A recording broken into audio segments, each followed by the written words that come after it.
Hello, Michael Kilburn. Hiya, you alright, mate? How are you? I hope you're okay. I really hope you're okay. Top guy. Right, Michael Kilburn used to be my gaffer at Odsall Fire Station. I'll have you know, everyone. I really like Facebook. I like some conversations that I have on there. I've actually met some true friends on Facebook. You know, what I would actually consider actual friends. I've met some people who I've never met who I would really like to meet in real life. You know, truly like to meet. But the problem with Facebook is that it's like chocolate. It's like empty calories. Your brain is tricked into thinking it's good for you in many different ways, and it actually isn't. Like, you think when you're on Facebook, you're socialising, but you kind of are. But what we're doing when we socialise on Facebook is we don't have the connections, the human connections that we used to have, especially with messaging and comments and stuff like that. It's like road rage. You don't see people's faces. Sometimes most people who I meet, if I see them and I'm friends with them on Facebook, they're really nice to me. And maybe because I do these videos, you can see me acting as myself, so maybe there's a bit more trust there. But most people don't do these kind of videos. So often, people's true representation of who they are on Facebook versus real life is false, because some people come across as real pricks, but when you meet them in real life, they're actually really sound and lovely and normal. You know, and that's kind of one of the downsides to it. we care what people think, which is obviously I would say a downside. It matters a bit what people think, but we care too much what people think, but we don't get any of the upside of the love and support from a community. You know, like we would have had if we had no Facebook, for example, and we just had to hang around with the people who we live with in our village. We'd have true connection then. Family, true connection. You see people in real life, they've got your back, you've got theirs. But it's kind of false connection on Facebook. It's empty calories. You know, it's eating chocolate without any of the upside of the health benefits. We search for that endorphin hit. I know I do this. Maybe you don't do this. Maybe it's only me. But we search for that endorphin hit. It's nice when somebody comments on your post. It's nice when somebody likes your stuff, what you have to say, shares your thing. It's nice. It feels good. It's done on purpose, and it gives us an endorphin hit, and we chase it. And that's really what addicts do. They chase that endorphin hit. And you're probably saying to yourself, "Well, I'm not an addict." All right, what are you doing on here then? Why aren't you talking to a person sat next to you? So, you know, we're all a little bit guilty of it, and I feel like I just need a little bit of a break from it. And I don't spend, actually, contrary to what you might think, I don't spend that long on Facebook every day. I just post something that I try to get, you know, testy with people and try and, like, you know, ruffle a few feathers, and then I reply to comments on my own post, and that's pretty much it. I never scroll. I have no idea what other people are up to, and that's where I like it. But just for my personal, just like doing dry January, I'm just doing it just to give myself a little bit of a break from it, because it's just good. I got my Instagram hacked about, I don't know, 3 or 4 months ago, and it felt pretty shit at the time, because I was quite diligent with my Instagram. I built my Instagram intentionally.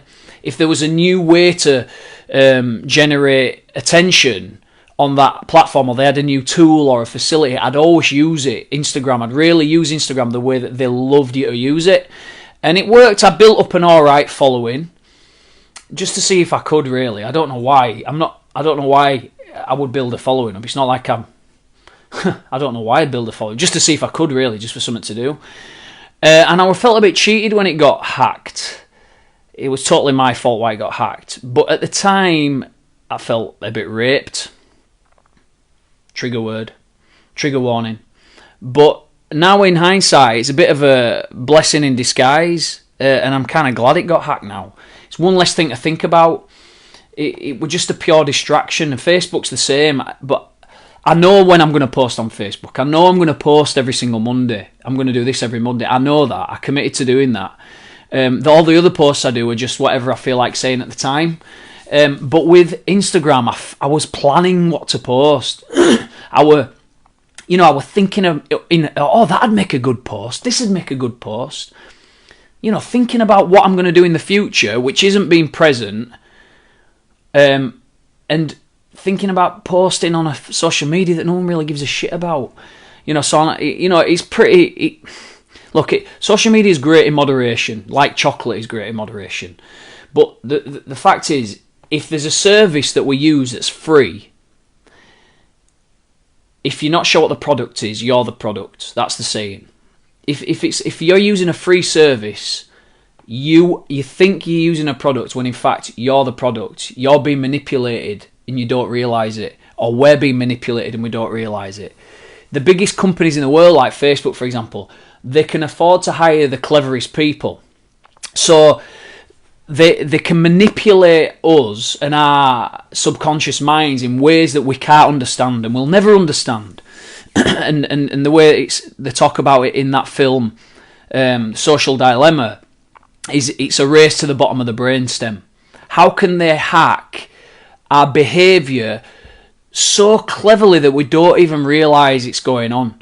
And really, that's what social media is. It's behaviour manipulation. They're trying to drive us towards ultimately buying a product. A bit like when the Dutch, 200 years ago, Dutch people, or some guy, I can't remember his name, but he invented milk chocolate 200 years ago. They hacked our emotional brain. They hacked ways to make us feel like we want something when we don't actually need it. Because our subconscious mind, our emotional brain, it's like an ocean. You can see the surface. We only get to see the surface, but what's actually going on beneath is unfathomable. There's so much going on. There's so much evolution there. And pretty much all of our behaviour is dictated by our emotional brain. We don't think it is, but it actually is. So, there we go. But Facebook, I would say it's toxic for social skills. Nobody wants to talk on the phone anymore. Your friends do. And if I can arrange to talk to one of my friends, no problem. But there's no talking to strangers on the phone. There's times when I've had to call someone because I might be buying or selling something or using Facebook Market or renting.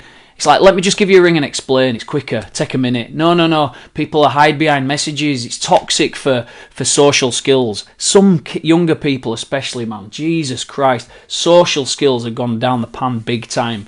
It's toxic, I would say, for emotional management. The problem is, it convinces us, because of the algorithm, it convinces us that we're right all the time. So we feel like we're right. We're in a positive feedback loop. It shows us people who agree with us.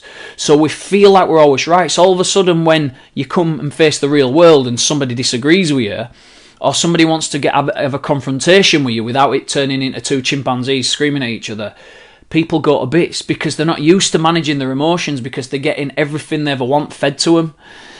It magnifies outrage. It magnifies irritability. It's like I posted earlier on about Mason Greenwood. It's outrage porn. Facebook and Twitter, but most of us don't use Twitter as much. It's outrage porn. It's comparison porn. We compare ourselves to everyone else, but there's no way we could ever possibly be happy by comparing ourselves to other people. And I'd say Instagram's probably worse for that. It stops conversation dead. If somebody's disagreeing with you, rather than have a conversation to find out why, you can just delete them, or you can just move on to another conversation without having to say the goodbyes that you would if you were stood to someone's face. So socially, it's really toxic. It's toxic for relationships. Even like, you could have an argument with Mrs. I've done this. I know me and Caroline have done this. We might have an argument, and rather than just talk through it, What I want to see it from your perspective. Let's work it out. You can just hide in your phone because you know that you're going to be welcomed with open arms by Facebook. You can hide from each other. You can hide from what matters on Facebook, and obviously that's corrosive to a relationship long term. So there's some reasons, because ultimately what Facebook wants is eyeballs on the screen. That's really ultimately what they want, and they want eyeballs on the screen because they get money from advertisers. So it's advertising revenue that they get by your eyeballs being on the screen, and they're slowly stealing our attention. You've heard before that our memory is like a goldfish. It's like 8 seconds, or attention span's like a goldfish now. It's not because people are thicker these days. In fact, people's IQs are higher. Their attention's lower because of the way that our subconscious mind and our emotional mind's been manipulated by these tech companies. It 10x's our narcissism. We all have this false, inflated impression of who we are because of social media. Or maybe you don't feel like that, though. You don't feel like you're a bit more narcissistic, only other people. But that's the thing. You don't feel like you're more narcissistic, but everyone else is, because that's what the algorithm wants you to think. It's designed in that way. You can be there's two kind of wolves. You can be one or the other, and neither of them are that bad. We're all both of them to some extent. But you can be a solitary wolf or a pack wolf. A solitary wolf is probably the best one to be, I would say, because you've got you're a bit more free to make your own decisions, to improvise, to hunt. Yeah, there's a bit more risk, but you're the one who's in charge of you. And then you can be a pack wolf. The problem with being a pack wolf is it's safer and feels more welcoming, but you put too much emphasis on the opinions of other people. And if we do that, we're never going to be free ever. Free from our own mind, free from our own insecurities. So I'm going to take a break for a month from Facebook. I'm only going to delete the app. So if you went on Facebook and looked for me, you'd still find my page. I'm still going to be on Messenger. I'm still going to do Matsy Monday, but on YouTube, on the Future Lifestyle Pro YouTube page. I mean, no one's going to watch it, but I'm still going to do it because I like to keep reading and learning and sharing what I learn, because that's how I learn better. But yeah, if you get on there, that'd be awesome. If not, absolutely no problem. And enjoy February. Thanks for watching, guys. I love you. I'll see you later on. Bye.